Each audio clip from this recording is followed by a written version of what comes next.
Sorry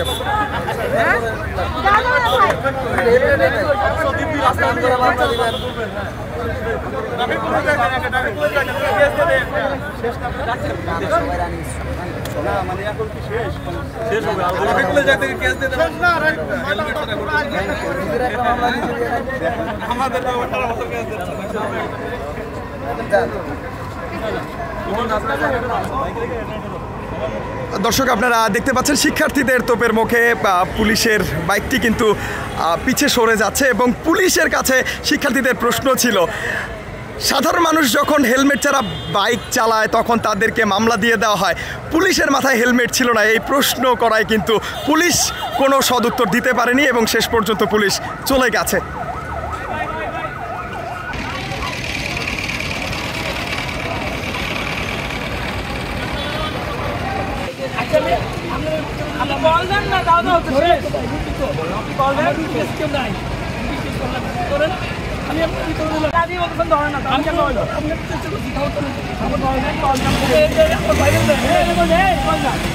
নিজের স্বার্থে আন্দোলন না, দেশের স্বার্থে আন্দোলন, চাকরির জন্য আন্দোলন করছে।